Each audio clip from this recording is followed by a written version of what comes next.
തണുപ്പും മഴയും കാരണം കടുത്ത ദുരിതം നേരിടുന്ന ഗസയിലേക്ക് കൂടുതൽ സഹായങ്ങളുമായി സൗദി അറേബ്യ.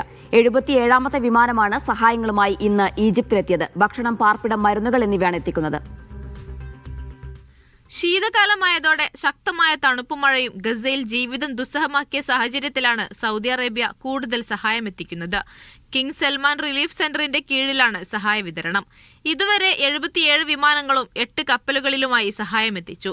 7677 ടണ്ണിലധികം ഭക്ഷ്യവസ്തുക്കളും ഷെൽട്ടർ, മെഡിക്കൽ ഉപകരണങ്ങൾ, വസ്ത്രങ്ങൾ തുടങ്ങി അടിയന്തരമായി ലഭിക്കേണ്ട സാധനങ്ങളുമാണ് എത്തിക്കുന്നത്.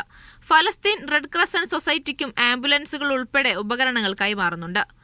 ഗസ മുനമ്പിൽ ദുരിതാശ്വാസ പദ്ധതികൾക്കായി $90.35 മില്യൺ കരാർ അന്താരാഷ്ട്ര സംഘടനകളുമായി സൗദി ധാരണയിലായിരുന്നു.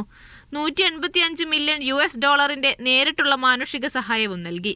അതിർത്തികൾ വഴി നൽകുന്നത് പ്രയാസകരമായതിനാൽ ജോർദാനുമായി സഹകരിച്ച് എയർഡ്രോപ്പ് വഴിയും സഹായം നൽകുന്നുണ്ട്. സൗദി ഭരണാധികാരിയുടെയും കിരീടാവകാശിയുടെയും പ്രത്യേക നിർദ്ദേശപ്രകാരം റിലീഫ് സെന്ററിന്റെ കീഴിലാണ് സഹായ വിതരണം. Media 1 Jeddah.